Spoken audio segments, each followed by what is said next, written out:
I don't know if this is a source of consolation or not, but a long time ago I had a conversation with an old workmate who described much the same thing. The detail is hazy, but he said one day he was in his house when he felt a sudden need to go outside and stand on his lawn. He claimed it was the strongest, clearest feeling ever, and on doing so he experienced a sort of wobble. He just said everything was screwed up for a moment, and he experienced a feeling of detachment, outsideness, and when it passed he tuned to go back inside. Now, while talking to me he got quite upset at this point, and asked me not to think of him as crazy, but he said the next thing he saw was his car parked in the street and it was the same model and registration but a different color. He was so thrown at this, and then more so because then his wife came out to ask what he was doing, and he said he realized she was in all appearance his wife, but somehow not his wife. He said from that point on she liked foods she had claimed to hate before, and sometimes brought up memories he said had zero relation to things they had done in the past. He said things like his route to work was still the same but somehow different. He said there were buildings on the way that either he had missed in the 6 years he'd driven past them 5 days a week or had just appeared overnight. He even said some people he remembered from other departments in work had just vanished, and asking about them brought total incomprehension from other people. He was a totally regular, healthy guy, but he said he measured his life in relation to that afternoon. There were things that happened before the change, and everything afterwards. He went to say he was now living his life with a feeling that about 15% of it had spontaneously changed that afternoon. We moved on, and drifted apart since then, different jobs, but I've never really felt so sure about the permanence of reality ever since. I always had those déjà vu dreams, where a lot of you have already been talking about, where the events in your dream happen in real life, where it happens days or years later. Mine plays off this same ordeal, but except knowing what happened next saved my life, I suppose. My dream was simple. I was driving down from the mountains back home with friends in the car after, what I vaguely remember, was a snowboard skiing trip. The conversation was, I suppose the usual for a long car ride, I spy this and just stupid stuff. Then, Smash Mouth, All Star came on. I remembered it because everyone started singing along. Speeding down the mountain, and after signaling into the passing lane, all of a sudden a huge car wreck happens right in front of us, happening so fast cars smashed into each other, and one of the cars involved rolling off the mountain over the divider. I was too close to avoid it, and so I pulled to the right, which caused the car behind us to plow into the side of us, rolling our car to the opposite side of the road. I remember just a fuzzy feeling, upside down, and just glancing around the car and just seeing my friends mutilated, It sends shivers down my spine to even think about it. I wake up and was in tears. I was just so frightened and scared. It was so surreal. This is where the glitch begins. After years passing from the night of the dream, my friends and I decided to get together to plan a small trip to have a ski and snowboard day for the first snowfall. We knew a storm was coming, so we headed up the mountain. Good runs, fresh snow, it was overall a great success. We had gotten exactly what we had come for. We packed our things, headed down the mountain, and it clicked, the same stupid car banter, I Spy, and then Smash Mouth, All Stars came on. It happened, I was in my nightmare. The wreck happened just as I remembered, but I didn't pull right as I did in my dream. I pulled to the left, into the opposite lane, and somehow just avoided it. Everything slowed down. It was like I was in my own world, and everything happened the same except for my own actions. We pulled to the side of the road and called 911, I broke down, it was too much. I was again scared and shaking, but somehow that stupid dream saved my life. This one night when I arrived for work, my supervisor looked confused and asked me what I was doing there. I said I worked tonight. And he said, but they said you called in a few hours ago saying that you were sick. I was a bit confused and said it must have been someone else and they got the message wrong. After everyone else showed up for work that night, it was a bit more weird, but we carried on as usual and assigned everyone their places for the night. I went to work in the control room where I usually work. The control room is the center of the prison that has direct control over the cameras, doors, phones and everything. After I relieved the guard on duty and settled in for the night, I looked at the message that said I called in. It said that I had called at 6:50 and said that I had gotten sick while out cleaning up after the storm. There had been a storm the night before and it was a bit bad, but not anything that I had to go out to clean up. It was truly weird. The supervisor came into the control about that time. He was also a friend of mine outside work and we started talking about it, and how odd it was. I decided to call my wife at home and tell her about it while he was still sitting there. I picked up the phone and dialed. After 2 rings a man picked up the phone and with a raspy voice said hello? I did not know what to say for a few seconds. I looked at the phone to make sure I dialed the right number, and I had. After a few seconds the person said hello? Again in the same raspy voice. I said hello. Who is this? This is Taylor. Who is this? The person said. My head started spinning because my name is Taylor also. I said in almost a scream, where is Ann? He said Ann's in bed. Who is this?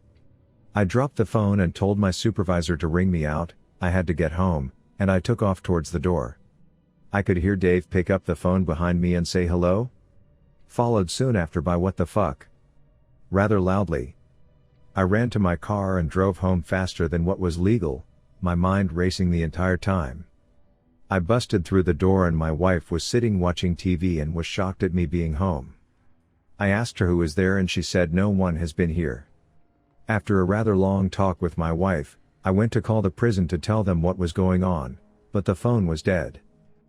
I went back to work and when I came in Dave was acting weird and asked me how the hell are you doing this?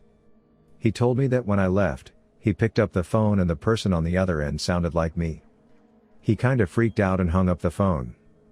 A minute later, as he could see my car leaving the parking lot, I had called back from home and asked what the fuck was going on. He said that I was a bit irate and said I was sick and did not feel like playing these games and was telling him to stop prank calling me, and hung up. After convincing him I had no idea what was going on, we went back to work. Later, I find out that the phone line for my area had been knocked down the night before by the storm. This is absolutely the strangest thing that has ever happened to me. Last summer my car was in the shop for quite a while, so I had to depend on rides from friends and such to get around. One morning my housemate woke me up saying there was some guy at the door looking for me. I tossed on some clothes and went to see who it was. This man? I'd never met him before in my life. Made me real nervous, too, because even though he seemed friendly, the fact that he knew my name and where I lived, well, I thought maybe it was a stalker customer from work or something worse. Turns out he insisted I take $40 from him. According to him, I had loaned him that money the night before at a nearby gas station and, as promised, he was paying me back. Only I had not been to a gas station. In fact, at the time he said we'd met, I'd actually been at work. He looked at me like I was nuts when I said all this and eventually just told me, okay, well, I don't know. But you gave me your address to mail you a check, but since you lived close by I just decided to pay you in cash. In the end I took the money. Why not? Free $40, yay. But I was sort of freaked out. Maybe this guy was a stalker and this was some sort of elaborate ruse to meet me. Right? Then this happened. 3 days later I had my car again after forever. I stopped at a nearby gas station but paid inside because I wanted some bottled water, too. There was one guy in front of me in line, arguing with the cashier. Apparently he wanted to put $30 in gas in his truck and buy a pack of cigarettes. But his credit card kept being declined. This stranger, who looked nothing like the other stranger from a few days earlier, was begging for a break. He'd leave his phone, his wallet, anything, as collateral. He just needed the gas to go home really quick and get some cash, then he'd be right back to pay. But the cashier refused. Finally I just said, that's like $40, right? For the gas and cigarettes? Yep, I ended up giving him the same two $20 bills the first stranger had given me a few days earlier. He kept saying, bless you, bless. What's your name? I'll pay you back. Where do you live? I swear I'll pay you back right away. I was so freaked out by the coincidence/strangeness of it all that I decided to break the circle. I gave him a fake name and told him he could pay me back the next day at a store I don't work at. Was that bitchy of me? I don't know. All I know is that I felt like I had to break the loop or else I might forevermore be meeting stranger who either need $40 or have $40 to give me. Never saw either of those gentlemen again. In college, I frequented a trail in the Appalachian Mountains near my college. Each time I would trek further and further. I never saw anyone else on it, no matter how good the weather was, so I just saw it as my own personal trail. For a while I would walk to a large stream and turn back since it was wide and deep, and I didn't want to get my boots soaking wet. One day, I was determined to cross the stream, so I moved several planks of sturdy dead tree to make a makeshift bridge. I crossed to the other side and everything felt subtly different. The air was different, the sky was brighter, and surprisingly the trail on the other side was better maintained than the part I had come from. As I kept walking, I was noticed a lot of old soda cans lying around, the ones that are more perfectly cylindrical. Google old soda cans for reference, and wasn't seeing any of the modern looking soda can designs. I passed by an old cabin. It looked occupied, so I didn't bother investigating and went along my way. I kept walking until I got to a wider, deeper stream. I wouldn't be able to make a bridge across it. I turned around and headed back. I distinctly remember the sky turning overcast within a matter of minutes. I couldn't clearly see the sky since the trees blocked a lot of my view. I had just assumed a cloud had passed across the sun, but when I got a better look, the sky was completely different. It felt like I was walking along a completely different trail. This is the craziest part. I looked over to where the cabin had been to find nothing but the remains of the cabin. All that was left was the stone chimney. I had walked by the cabin about an hour back, but there weren't any ashes, no smoke. There was a thick layer of fallen leaves and even some litter, modern litter like beer bottles and cans with modern logos.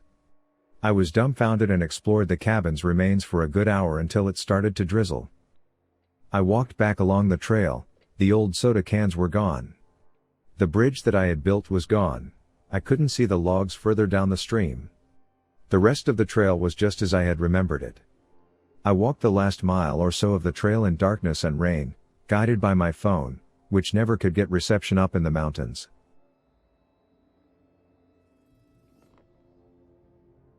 It was early 2000s, it is 3 a.m. and my house phone starts ringing.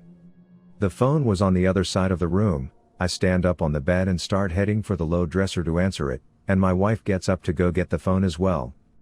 By this time it is the third ring and I remember thinking, crap, it's going to go to voicemail. The ringing stops. My cell phone starts ringing. I immediately change gears to someone really needs to get hold of me. I grab my phone. Caller ID is 000 0000. I answer hello? And a voice comes through the line as though it was a distant overseas call, parting through the static and asking, is this Joel? To which I reply, yes. Who is this? Immediately it was as though those words, is this Joel, were being pulled back through the line, echoing in reverse. There was static and the call dropped. Jump forward several years. I'm installing a phone system that we're joking around is so advanced that we could place calls back in time. I punch in my old phone number and call it, realizing that number is still active and my wife might answer. I hang up and call my now years old and retired phone number. Somebody answers. I freak out and ask, is this Joel? The voice on the other end of the line answers, through space and time, yes. Who is this? At that instant, I immediately remembered taking that call and I am struck dumb. I cannot speak. Without thinking, I press the hang up button. I am now freaked out. I look over to my colleague who isn't as freaked out as I am. From his perspective, I called a number and someone with the same name answered. But he realized, that was my voice on the other end of the line. I told him I got that call. It was 5 years ago, but I got that call. Then we both freak out. I hit redial and get a message that that number is no longer in service. I call my home number back and my wife answers. I tell her I'm testing a phone system and ask if she had any previous calls. Nope, none. I'm kinda freaking out, but with her on speakerphone, I ask her, hey, do you remember that 3 a.m. phone call we got all those years back? Yes. Where I was asked, is this Joel? And the line went dead? Yes. I'm now just looking at my colleague, with my wife still on speakerphone. Do you remember what year that was? It was before we had kids, so it would have had to have been 2002 timeframe. I don't know how to say this, I'm pretty sure that was me that called. Wasn't that fun? Leave a comment with your own glitch in the Matrix story, so it can be featured in upcoming videos. Oh, and don't forget to like and subscribe for more quantum tapes.